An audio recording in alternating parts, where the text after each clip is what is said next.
ایسنا صاحب، سب سے پہلے تو اس وقت جو مشرق وسطیٰ جس کشیدگی سے گزر رہا ہے، خطے کی جو صورتحال ہے اس پر بات کریں گے۔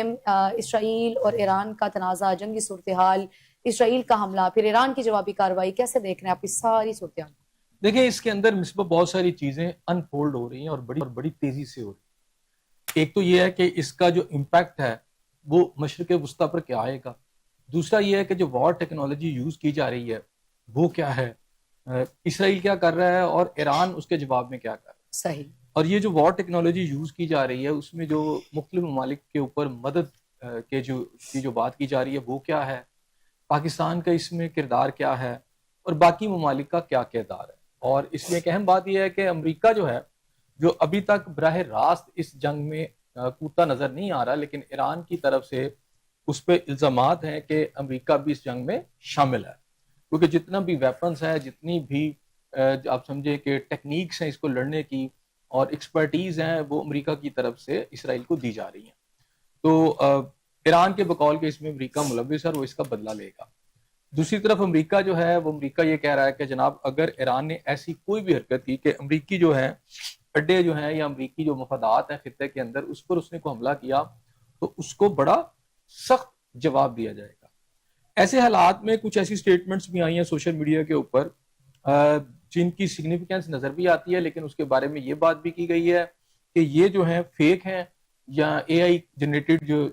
جو ہیں یہ ویڈیوز ہیں یا جو بھی اس کے اندر سٹوریز دی جا رہی ہیں۔ تو یہ بھی کلیم ہے کہ وہ اے آئی جنریٹڈ ہیں،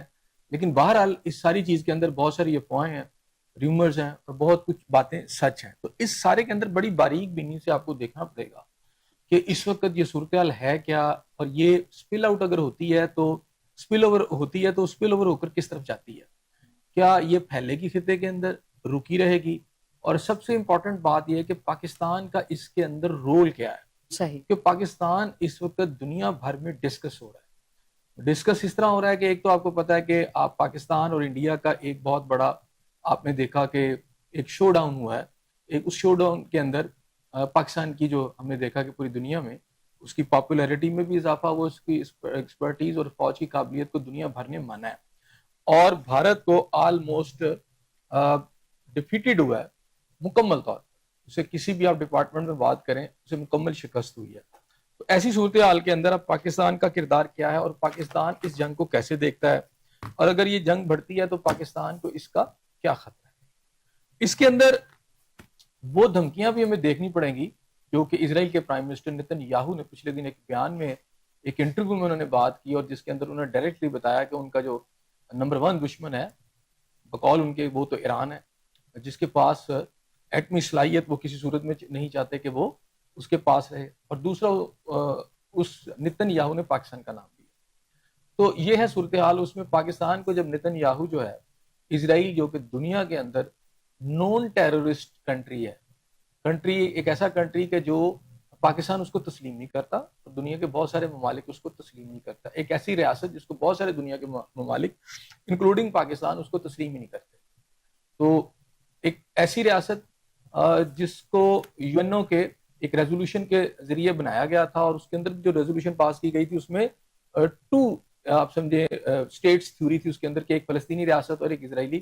ریاست تھی، لیکن آج اسرائیل نے وہ ساری کور اپ کی۔ اور اس کے اندر آپ کو یہ بھی دیکھنا پڑے گا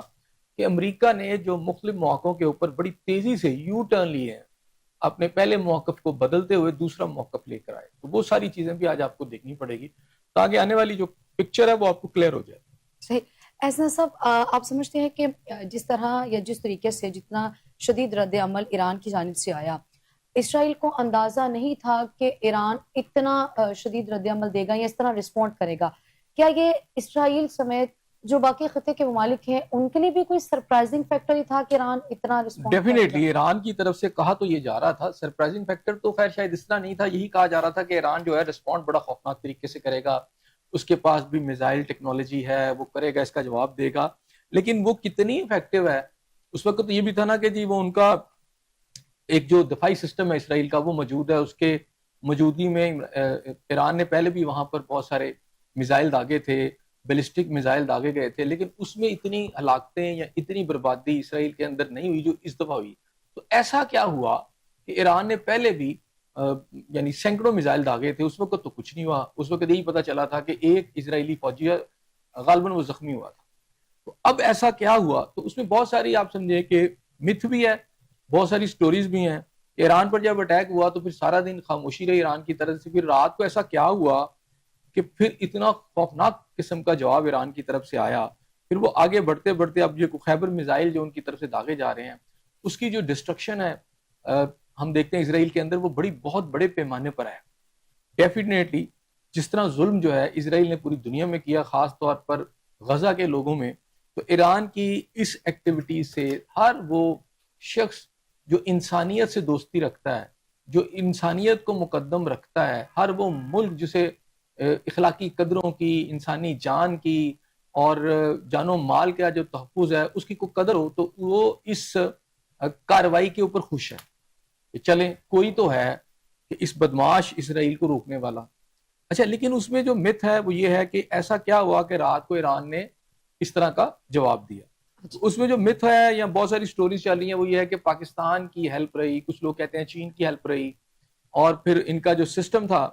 یہ جو سٹوریز ساری چل رہی ہیں اس میں یہ تھا کہ سسٹم ان کا بھی بلاک ہو چکا تھا, ایرانین کا ڈیفنس سسٹم.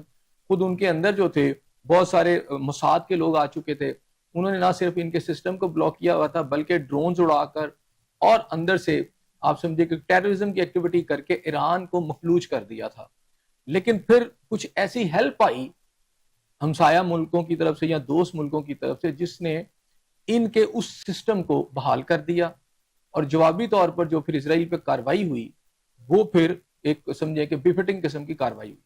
تو اس میں کتنا سچ ہے یہ باتیں بھی ہیں. پھر آپ کو یاد ہوگا کہ ایک طیارہ آیا جس کا یہ نہیں پتا چلا وہ کہاں سے آیا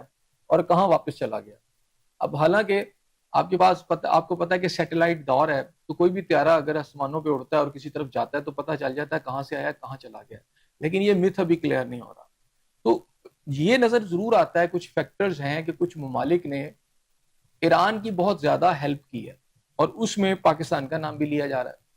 اس میں ایک اور بھی آج جو امپورٹنٹ ہوئی ہے ایک ڈیولپمنٹ, وہ یہ ہے کہ ایرانین پارلیمنٹ نے, اس سے پہلے یہ کہ پاکستان کی پارلیمنٹ نے اسرائیلی اقدامات کی مذمت کی, اور آپ نے یہ دیکھا کہ ہم نے خاص طور پر سیکیورٹی کونسل کے اندر بھی جب غزہ کے اوپر قرارداد جو تھی جو یعنی کہ سیز فائر کی, وہ جب امریکہ نے اس کو ویٹو کیا تو اس وقت بھی ہم نے بڑا سخت رد عمل دیا. پھر ایران کے حوالے سے اسرائیل کے اوپر کی جو مذمت کی گئی پاکستان کے مندوب کی طرف سے وہ بڑی واضح ہے. پاکستان نے کھل کر آپ جتنے بھی انٹرنیشنل فورمز ہیں انکلوڈنگ اقوام متحدہ سیکیورٹی کونسل, وہاں ایران کی کھل کر حمایت کی ہے. اب یہ حمایت یا سپورٹ کیا صرف اخلاقی ہے, وربل ہے, یا اس کے اندر کچھ اور بھی سپورٹ ہے؟ تو میرا خیال ہے کہ کچھ جو چیزیں انڈیکیشنز آ رہی ہیں کہ سپورٹ بہت زیادہ کیا پاکستان نے, اور کچھ اس طرح کی چیزیں ہوئی ہیں کہ اس میں سپورٹ تو بہرحال ہوئی ہے. تو آج ایرانین پارلیمنٹ کے اندر بڑا کھل کر ایران نے پاکستان کا شکریہ ادا کیا, بلکہ ایرانین پارلیمنٹ کے اندر اس وقت بہت شور مچا, اور باقاعدہ پاکستان کے حق میں ایسے ہی حالات تھے کہ جیسے نعرے بازی کی گئی ہے. یعنی ہم نے پاکستان اور ایران کے جتنے بھی تعلقات ہیں ہسٹری میں اس طرح کی موو نہیں دیکھی کہ ایرانین پارلیمنٹ کے اندر اس طرح کھل کے پاکستان کی جو اپریشیشن, پھر پاکستان کا شکریہ ادا کیا